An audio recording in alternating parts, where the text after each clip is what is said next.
What's better on a cold day than a warm cup of coffee? Come inside with me and let's brew the Colombia.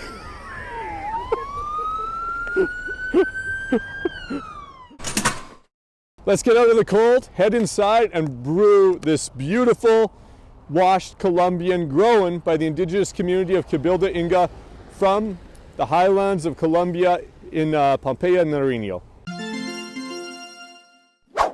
Welcome to 2026. I hope you're looking towards this next year with nothing but positivity. And I hope that we here at Rogue Wave Coffee can help make this next year a good one for you by supplying you with wonderful, wonderful coffee over the next 12 months.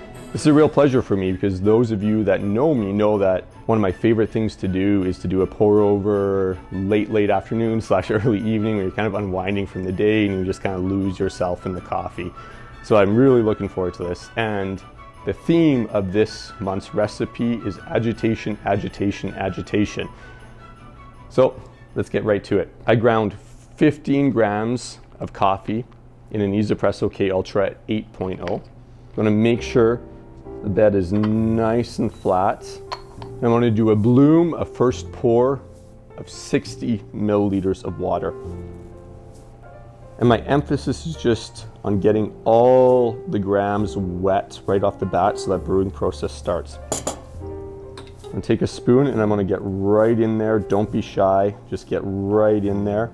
And particularly pay attention to the color of your bed. You want it to be as kind of consistent in color as possible to show that the extraction has started evenly, okay?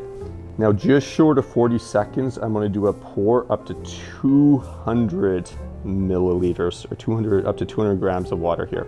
Steady and consistent as I can be, and you're just gonna trust that a nice ground coffee, that your grinder basically did the work for you.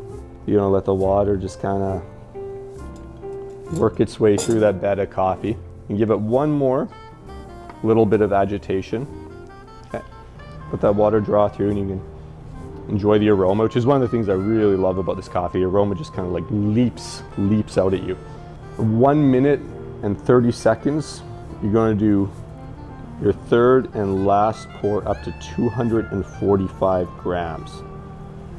Once again, just nice and steady, nice and steady. Enjoy all that wonderful aroma.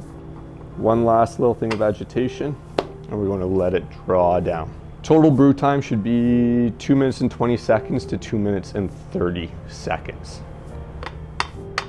Okay, so as I mentioned, one of the things I most enjoy about this coffee is the aroma. It's kind of like, smells like a candy bar. I can say lots of like chocolate and caramel notes coming through. And then like after that, it's a lot of yellow fruit notes. Just real lively and pleasant. This is a very kind of syrupy, viscous coffee. Like the mouthfeel is just like very thick. Lots of kind of like milk chocolate, caramel with yellow fruits coming in on the end, some peach. It's a full-bodied sweet coffee, which particularly when it's like in the middle of winter when it's dark and cold is very enjoyable for me. So I hope you enjoyed this recipe video. I hope you can really pull out all that full-bodied sweetness out of this coffee, and I hope you enjoyed as much as us here at Rogue Wave Coffee do. Cheers, and here's to a great year.